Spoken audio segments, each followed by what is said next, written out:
నెల్లూరు జిల్లా కొడవలూరు మండలం గుండాలమ్మపాలెంలో అభివృద్ధి పనులకు శ్రీకారం చుట్టారు ఎమ్మెల్యే వేమిరెడ్డి ప్రశాంతిరెడ్డి.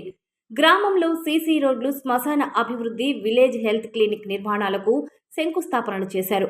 కూటమి ప్రభుత్వం గ్రామాల అభివృద్ధికి కట్టుబడి ఉందని ఈ సందర్భంగా ఆమె తెలిపారు. కొడవలూరు మండలం గుండాలమ్మపాలెం గ్రామంలో అభివృద్ధి పనులు వేగవంతమవుతున్నాయి. ఎమ్మెల్యే వేమిరెడ్డి ప్రశాంతిరెడ్డి ఆధ్వర్యంలో 11 లక్షల రూపాయలతో సీసీ రోడ్డు, 20 లక్షలతో శ్మశాన అభివృద్ధి, 36 లక్షలతో విలేజ్ హెల్త్ క్లినిక్ నిర్మాణాలకు శంకుస్థాపనలు నిర్వహించారు. ఈ సందర్భంగా ఎమ్మెల్యే మాట్లాడుతూ, కూటమి ప్రభుత్వం అధికారంలోకి వచ్చిన తర్వాత గత 20 నెలల్లో గ్రామ అభివృద్ధిపై ప్రత్యేక దృష్టి సారించామని తెలిపారు. గుండాలమ్మపాలెం అభివృద్ధికి ఇప్పటికే 89,18,000 రూపాయలు కేటాయించామని పేర్కొన్నారు. గత 5 ఏళ్లలో గ్రామాలు అభివృద్ధికి దూరంగా ఉన్నాయని, పంచాయతీలకు నిధులు లేక ఇబ్బందులు ఎదురయ్యాయని విమర్శించారు. అయితే కూటమి ప్రభుత్వం అధికారంలోకి వచ్చిన తర్వాత అభివృద్ధి పనులను మళ్లీ గాడిలో పెట్టామని చెప్పారు. పంచాయతీలకు నేరుగా నిధులు కేటాయించడం ద్వారా సర్పంచులకు గౌరవం, అధికారాలు తిరిగి కల్పించామని తెలిపారు. గ్రామ స్వరాజ్య స్థాపనే లక్ష్యంగా ముందుకు సాగుతున్నామని స్పష్టం చేశారు. ఈ కార్యక్రమంలో స్థానిక కూటమి పార్టీల నాయకులు, కార్యకర్తలు పెద్ద సంఖ్యలో పాల్గొన్నారు. ఎమ్మెల్యేకు గ్రామ ప్రజలు ఘన స్వాగతం పలికారు.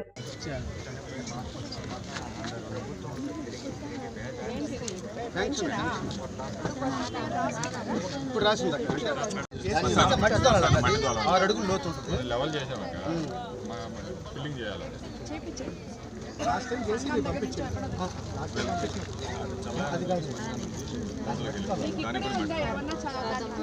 మట్టి చౌకచాల చెరువులో వస్తే తప్పితే ఇంకెక్కడ అందుబాటులో మట్టి అంటే చదువు నీళ్లు తగ్గిపోయి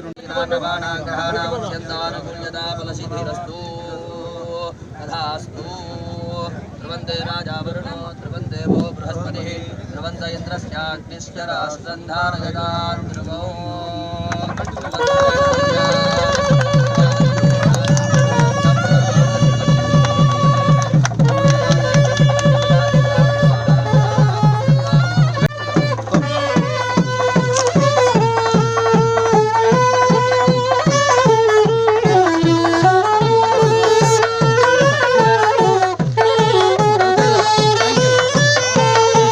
గ్రామ పంచాయతీ నిధులతో సీసీ రోడ్ల నిర్మాణానికి, అలాగే నుడా నిధులతో శ్మశానం వాటిక చుట్టూ రక్షణ గోడ నిర్మాణానికి మొత్తం 20 లక్షలు, అలాగే ఇప్పుడు మనము గుండలంపాలెంలో ఏవైతే శంకుస్థాపన చేసుకున్నామో వాటన్నిటికీ కూడా ఆ కార్యక్రమానికి విచ్చేసిన తెలుగుదేశం నాయకులకి, కూటమి నాయకులకి, అధికారులకి, గుండలంపాలెం గ్రామ ప్రజలకి అందరికీ కూడా ధన్యవాదాలు తెలుపుకుంటున్నాను. ముందుగా గుండలంపాలెంకి ఇది వరకు వచ్చినప్పుడు నన్ను ఈ శ్మశానానికి గోడ అడగడం జరిగింది. చాలా ఇబ్బందులు పడుతున్నామని చెప్పారు, రోడ్లు లేవని చెప్పారు, డ్రైన్లు లేవని చెప్పారు, ఇవన్నీ చాలా చెప్పారు. కానీ ఈరోజు గత 5 సంవత్సరాల్లో గత ప్రభుత్వంలో సర్పంచ్ మన తెలుగుదేశం తరఫున గెలిచిన ఆమె ఎంతో కష్టపడి ఒక్క రూపాయి కూడా 15th ఫైనాన్స్ అనే మాటకి అర్థమే తెలియకుండా ఏ పనులు చేసుకోలేక గెలిపించిన వాళ్ళకి న్యాయం చేయలేకపోయానని చెప్పి దిగులు పడుతున్న ఒక సర్పంచ్గా మిగిలిపోకూడదని చెప్పి ఆమెకి ఈ సర్పంచ్ కాలం అయిపోయే లోపల 81 ఈ గుండలంపాలెంలో 89,18,000 రూపాయలు కేటాయించడం జరిగింది. అదేవిధంగా ఈరోజు మనం హెల్త్ సెంటర్ కానీ, హెల్త్ సెంటర్కి మనకి ఇంచుమించు ఎంత 36 లక్షల రూపాయలు హెల్త్ సెంటర్ కూడా ఇక్కడ రావడం జరిగింది. అందుకు స్థలం లేదన్న తర్వాత నాగేంద్రన్న పెద్ద మనసు చేసుకొని స్థలం ఇచ్చినందుకు ధన్యవాదాలు తెలుపుకుంటున్నానన్న. మీ పూర్వీకులు స్థలం ఇచ్చిన పరంపరగా ఇస్తున్న మీరు కూడా దాన్నే కొనసాగిస్తూ చాలామందికి ఇన్స్పిరేషన్గా నిలిచినందుకు కూడా మీకు నమస్కారం. అదేవిధంగా ఇప్పుడు ఇంకా కొన్ని పనులు కూడా చెప్పారు అమరేంద్ర.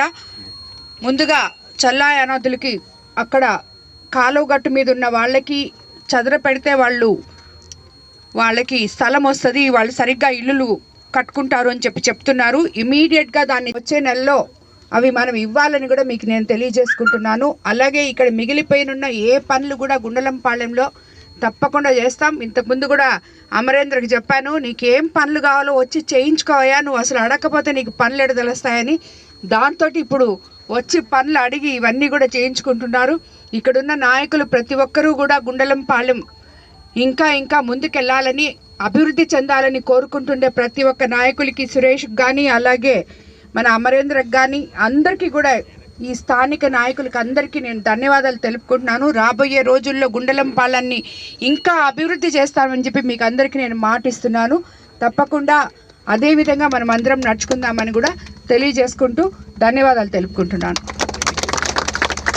ప్రశాంత్ రెడ్డి గారికి ఈ గ్రామస్తులు రుణపడి ఉంటారని చెప్పి కోరుకుంటూ, రాబోయేటటువంటి రోజుల్లో కూడా ఇంకా కూడా ఈ గత 5 సంవత్సరాల్లో మిగిలిపోయిన నిధులే ఇచ్చింది అక్క. ఇంకా అక్క ఎన్నికైన తర్వాత రావాల్సిన నిధులు కూడా ఉన్నాయి కాబట్టి రాబోయే 3 సంవత్సరాలలో ఇంకా ఎక్కువ నిధులు తెచ్చుకొని ఈ గ్రామాన్ని ఎక్కువ అభివృద్ధి పదంలో పయనింప చేసేదానికి ఎమ్మెల్యే గారు మా గ్రామానికి సహకరిస్తారని చెప్పి మేము అనుకుంటున్నాం. గత 5 సంవత్సరాల నుంచి కూడా మేము సర్పంచ్గా ఎన్నికైన తర్వాత 3.5 సంవత్సరం పాటు ఆనాటి జగన్మోహన్ రెడ్డి గారి గవర్నమెంట్ లో ఒక్క రూపాయి నిధులు లేకుండా కానీ 3.5 సంవత్సరం అందరు సర్పంచులు కూడా వాళ్ళ సొంత నిధులు ఖర్చు పెట్టి పనిచేశారు. ఈ 1.5 సంవత్సరంలో చంద్రబాబు నాయుడు గారు ఎప్పుడైతే గెలిచాడో అక్కడి నుంచి మాత్రమే పంచాయతీలకి నిధులు రావడం జరిగింది. అయినా కూడా మా వంతు మేము గత 5 సంవత్సరాలలో పని చేశామని మేము అనుకుంటున్నాం. రాబోయే రోజుల్లో కూడా గుండాలమ్మపాలెం గ్రామాన్ని ఇంకా కూడా అభివృద్ధి పదంలో పయనింప చేసుకోవడానికి ఎమ్మెల్యే గారు సహకరిస్తారు. అదేవిధంగా ఇంకొక 4-5 ఇంపార్టెంట్ పనులు కూడా మిగిలిపోయి ఉన్నాయి. ఈ రోజు గుండాలంపాలెం గ్రామానికి శ్మశాన ప్రహరీ కూడా 20 లక్షల రూపాయలు, అదే ప్రొటెక్షన్ కమ్ వాల్ కల్వర్టు దానికి ఒక 20 లక్షల రూపాయలు, సిమెంట్ రోడ్డుకు 11 లక్షల రూపాయలు, హెల్త్ సెంటర్కు 36 లక్షల రూపాయలు, దాదాపు 87 లక్షల రూపాయలు ఈ సంవత్సరం ఇవ్వడం జరిగింది. ఇంకా కూడా హరిజనవాడకి శ్మశానం ప్రహరీ కూడా మిగిలిపోయి ఉంటుంది. గాంధీ సంఘానికి కూడా శ్మశానం ప్రహరీ కూడా, డ్రైనేజీలు, అన్నిటికంటే ముఖ్యంగా ఈ చల్లాయానదులు అక్క కూడా ఆ రోజు ఎన్నికల ప్రచారంలో వచ్చింది. వాళ్ళకి కొంచెం లెవలింగ్ కానీ చేస్తే 20 కుటుంబాలు కాలువ గట్టు మీద వాళ్ళు కాపురం ఉంటారు. అక్కడ చోటు కూడా మన ప్రభుత్వ స్థలం ఉంది, దాన్ని కొంచెం లెవలింగ్ కనుక చేస్తే వాళ్ళకి ఆ 20